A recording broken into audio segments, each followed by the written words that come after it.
ഈശോ മിശിഹായ്ക്ക് സ്തുതിയായിരിക്കട്ടെ. ഇന്ന് ജൂലൈ 21. വിശുദ്ധ വിക്ടർ. റോമൻ സൈന്യത്തിലെ ഒരു പടയാളിയായിരുന്നു വിശുദ്ധ വിക്ടർ. 3-ാം നൂറ്റാണ്ടിൽ റോം ഭരിച്ചിരുന്ന മാക്സിമിയൻ ചക്രവർത്തി ക്രിസ്തുവിന്റെ അനുയായികളെ തിരിഞ്ഞുപിടിച്ച് കൊലപ്പെടുത്തുന്ന പതിവാക്കിയിരുന്ന ക്രൂരനായ ഭരണാധികാരിയായിരുന്നു. മാർസെല്ലസ് എന്ന റോമൻ ഭരണപ്രദേശത്ത് ക്രിസ്തുവിൽ വിശ്വസിച്ചിരുന്നവർ ഏറെ പേരുണ്ടായിരുന്നു.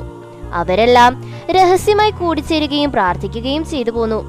അങ്ങനെയിരിക്കെ ഒരു ദിവസം ചക്രവർത്തി മാർസെല്ലസ് ദർശിക്കുന്നു എന്ന വാർത്ത പരന്നു. ചക്രവർത്തിയുടെ സന്ദർശന വാർത്ത ക്രൈസ്തവരിൽ ഭീതി പരത്തി. യേശുവിനു വേണ്ടി മരിക്കാൻ തയ്യാറാവണമെന്ന് ആഹ്വാനം ചെയ്തുകൊണ്ട് വിക്ടർ എല്ലാ ക്രൈസ്തവ ഭവനങ്ങളും സന്ദർശിച്ചു. അതീവ രഹസ്യമായി രാത്രി സമയത്തായിരുന്നു വിക്ടറിന്റെ സന്ദർശനം. വിശ്വാസം സംരക്ഷിക്കുന്നതിന് വേണ്ടി ഈ ലോകജീവിതം അവസാനിപ്പിക്കേണ്ടി വന്നാലും മരണമില്ലാത്ത സ്വർഗരാജ്യത്തിൽ ഇന്നും യേശുവിനോട് കൂടി ഇരിക്കാൻ സാധിക്കുമെന്ന് വിക്ടർ ഏവരെയും പറഞ്ഞു മനസ്സിലാക്കി. ഒരു ദിവസം ഭവന സന്ദർശനം നടത്തവേ വിക്ടറിനെ ചില റോമൻ ഉദ്യോഗസ്ഥർ കണ്ടു. അദ്ദേഹം തടവിലാക്കപ്പെട്ടു. ന്യായാധിപന്മാർ വിക്ടറിനെ ഉപദേശിച്ച് അവരുടെ വഴിയെ കൊണ്ടുവരാൻ ശ്രമിച്ചു. മരിച്ചുപോയ ഒരാൾക്ക് വേണ്ടി സ്വന്തം ജീവിതം നഷ്ടപ്പെടുത്താതെ റോമൻ ചക്രവർത്തിയുടെ പ്രിയപ്പെട്ടവനായി ജീവിക്കുവാനുള്ള അവരുടെ ഉപദേശം വിക്ടർ പുച്ഛത്തോടെ തള്ളിക്കളഞ്ഞു.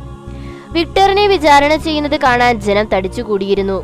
അവർക്കെല്ലാം കേൾക്കാവുന്ന വിധത്തിൽ ശബ്ദം ഉയർത്തി വിക്ടർ വിളിച്ചു പറഞ്ഞു: ദൈവത്തിന്റെ പുത്രനായ യേശുക്രിസ്തുവിൽ ഞാൻ വിശ്വസിക്കുന്നു.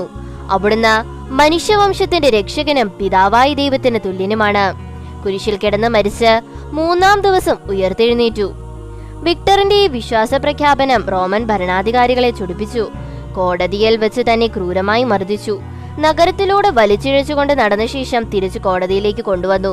വേദനകൾ സഹിക്കാനാവാതെ യേശുവിനെ തള്ളിപ്പറയാൻ വിക്ടർ തയ്യാറാകുമെന്നാണ് അവർ കരുതിയത്. എന്നാൽ പരിശുദ്ധാത്മാവിനാൽ നിറഞ്ഞ വിക്ടർ യേശുവിനെ തള്ളിപ്പറയാൻ തയ്യാറായില്ല. വിക്ടർ തടവിലാക്കപ്പെട്ടു.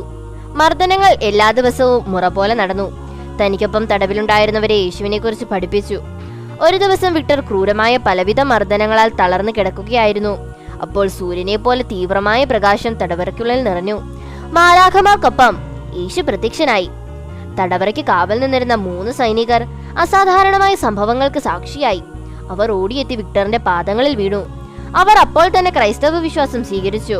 ഈ സംഭവങ്ങൾ അറിഞ്ഞ ചക്രവർത്തി 4 പേരെയും തന്റെ മുന്നിൽ ഹാജരാക്കാൻ ഉത്തരവിട്ടു. റോമൻ ദൈവമായ ജൂപ്പിറ്ററിന്റെ പ്രതിമയ്ക്ക് മുന്നിൽ കുമ്പിടാൻ ചക്രവർത്തി ആവശ്യപ്പെട്ടു.